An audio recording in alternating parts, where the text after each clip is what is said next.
Terima kasih Bang Tola, Tobek Lala.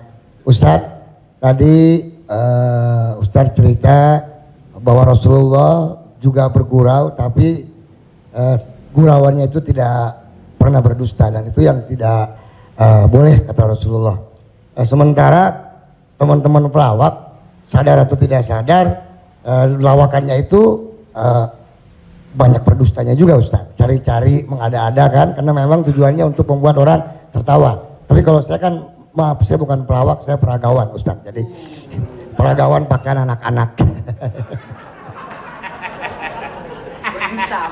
Jadi saya dengar dusta kan gitu ya, contohnya kayak tadi gitu, atau bopak umpamanya dia mengatakan dirinya ganteng, dia cerita bahwa banyak cewek yang suka sama dia, itu kan berdusta Ustaz.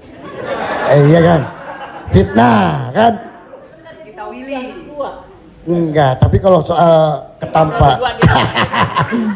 Jadi mohon dijelaskan kembali oleh Ustadz Abdul Somad batasan bagaimana di dalam melawak yang tidak boleh berdusta, sehingga kalau memang ternyata pelawak tidak boleh berdusta dalam melawakannya, mungkin saya sedang pikir-pikir dulu untuk melanjutkan profesi gini Ustaz. Saya takut masuk neraka. Terima kasih Ustaz Abdul Somad. Assalamualaikum warahmatullahi wabarakatuh. Ada saatnya kita berilustrasi, menceritakan suatu kisah. Jadi sebetulnya para penulis novel Islam pun dia sebenarnya kisah itu ada juga yang fiktif atau dicampur antara nyata. Bahkan Buya Hamka menulis kisah campuran antara tenggelamnya kapal Panderwick adalah campuran antara nyata dan fiksi. Apakah ketika orang bercerita tentang fiksi itu dia berdusta? Tidak. Jadi kita bisa bedakan itu antara orang memang betul-betul dia berdusta. Kemarin saya melakukan ini suatu, padahal cerita itu tidak ada. Beda dengan dia misalnya katakan, saya ini Ustadz seorang peragawan, tapi peragawan pakaian anak-anak. Tidak, Mas Ginanjar tidak sedang bercerita, kemarin di mall saya memperagakan pakaian anak-anak Pak Ustadz. Ketika saya pakai pakaian anak SMP, semua ketawa. Itu dusta. Tapi ketika dia katakan cerita awal tadi, semua orang tahu bahwa dia tidak sedang memperagakan pakaian anak-anak. Dia hanya sedang menunjukkan tentang dirinya. Secara sebenarnya di balik kalimat itu Mas Ginanjar sedang menjatuhkan dirinya di hadapan orang lain.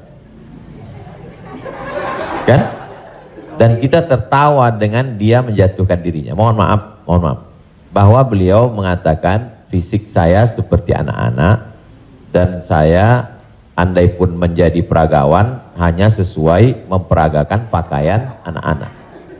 Hari ini orang tidak menjatuhkan dirinya, dia menjatuhkan orang lain, menjatuhkan tokoh agama, menjatuhkan ustadz. Ada suatu kesalahan dalam cara dia berpikir. Bahwa beliau menjatuhkan dirinya, dia tidak usah. Karena dia sedang, tapi dia tidak sedang berbohong. Dia hanya sedang bercerita. Insya Allah penjelasan saya itu bisa dipahami. Yang tidak bisa itu adalah ketika orang seolah-olah dia bercerita, dia kemarin saya menjadi sebuah cerita seakan-akan orang mengatakan dia nyata. Padahal sebetulnya hanya bohong belaka supaya orang tertawa. Itu yang dilarang oleh Nabi Muhammad SAW. Wallahu a'lam.